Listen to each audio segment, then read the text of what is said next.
हरतालिका व्रत. देशाच्या अनेक राज्यात हरतालिका व्रत साजरे केले जाते. हरतालिका व्रताच्या पूजेनंतर कहाणी वाचली किंवा ऐकली जाते. कुमारिका आणि महिला हे व्रत करतात. हरतालिका कथा ही भविष्य पुराणातील हरगौरी संवादात आली आहे.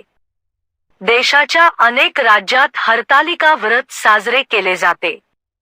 या दिवशी सकाळी स्त्रिया लवकर उठून स्नानादी करून नवे कोरे वस्त्र परिधान करतात.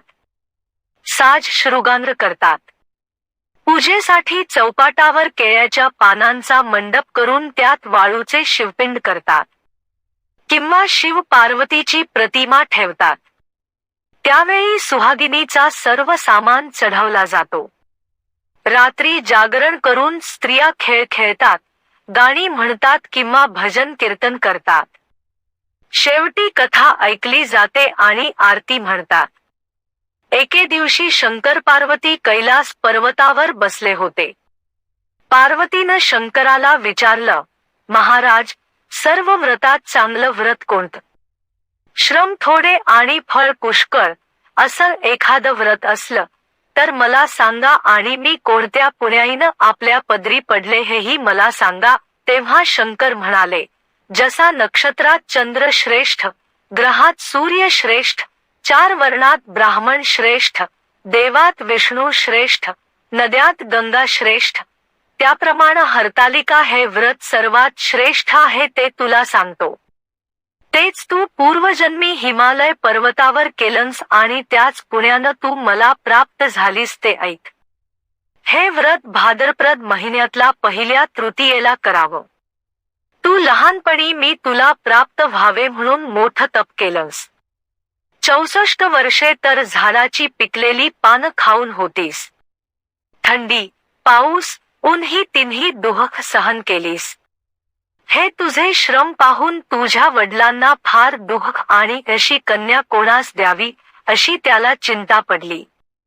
इतक्यात तिथं नारदमुनी आले. हिमालयानं त्यांची पूजा व येण्याचं कारण विचारलं. तेव्हा नारद म्हणाले, तुझी कन्या उपवर झाली आहे, ती विष्णूला द्यावी. तो तिच्या योग्य नवरा आहे. त्यांनीच मला तुझकडे मागणी करण्यास पाठविला आहे. म्हणून इथं मी आलो आहे. हिमालयाला मोठा आनंद झाला. त्यानं ही गोष्ट कबूल केली. नंतर नारद तेथून निघून विष्णूकडे आले. त्यांना ही हकीकत कळविली व आपण निघून दुसरीकडे गेले. नारद गेल्यावर तुझ्या वडिलांनी ती गोष्ट तुला सांगितली, ती गोष्ट तुला रुचली नाही. तू रागावलीस असं पाहून तुझ्या सखीनं रागावण्याचं कारण विचारलं तेव्हा तू सांगितलंस, महादेवा वाचून मला दुसरा पती करणं नाही असा माझा निश्चय आहे. असे असून माझ्या वडिलांनी मला विष्णूला देण्याचं कबूल केलं आहे. ह्याला काय उपाय करावा? मग तुझ्या सखीनं एका घोर अरण्यात नेलं. तिथं गेल्यावर एक नदी दृष्टीस पडली. जवळच एक गुहा आढळली. त्या गुहेत जाऊन तू उपास केलास. तिथं माझी लिंग पार्वतीसह स्थापिलीस. त्याची पूजा केलीस. तो दिवस भाद्रपद शुद्ध तृतीयेचा होता. रात्री जागरण केलंस. त्या पुण्यानं इथलं माझं आसन हाललं. नंतर मी तिथं आलो.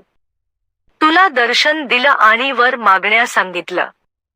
तू म्हणालीस, तुम्ही माझे पती व्हावं, याशिवाय दुसरी इच्छा नाही. नंतर ती गोष्ट मी मान्य केली व गुप्त झालो. दुसऱ्या दिवशी ती व्रतपूजा तू विसर्जन केलीस. मैत्रिणीसह त्याचं पारण केलंस. इतक्यात तुझे वडील तिथे आले. त्यांनी तुला इकडे पळून येण्याचं कारण विचारलं. मग तू सर्व झालेली हकीकत त्यांना सांगितलीस. पुढे त्यांनी तुला मलाच देण्याचं वचन दिलं. तुला घेऊन घरी गेले. मग काही दिवसांनी चांगला मुहूर्त पाहून मला अर्पण केलं. अशी या व्रतानं तुझी इच्छा पूर्ण झाली. याला हरितालिका व्रत असं म्हणतात. याचा विधी असा आहे, ज्या ठिकाणी हे व्रत करायचं असेल त्या ठिकाणी तोरण बांधावं.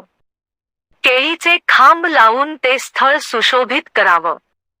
पुढं रांगोळी घालून पार्वतीसह महादेवाचं लिंग स्थापन करावं. षोडशोपचारे त्याची पूजा करावी. मनोभावे त्याची प्रार्थना करावी. नंतर ही कहाणी करावी व रात्री जागरण करावं. या व्रतानं प्राणी पापापासून मुक्त होतो. 7 जन्माचं पातक नाहीसं होतं. राज्य मिळतं. स्त्रियांचं सौभाग्य वाढतं. ह्या दिवशी बायकांनी जर काही खाल्लं तर त्या जन्मवंध्या व विधवा होतात असे सांगितले जाते. दारिद्र्य येतं व पुत्रशोक होतो. कहाणी केल्यावर सुवासिनींना यथाशक्ती वाण द्यावं. दुसरे दिवशी उत्तरपूजा करावी आणि व्रताचं विसर्जन करावं. ही 60 उत्तराची कहाणी. 5 उत्तरी, देवा ब्राह्मणाचे द्वारी, गाईचे गोठी, पिंपळाच्या पारी, सुफळ संपूर्ण.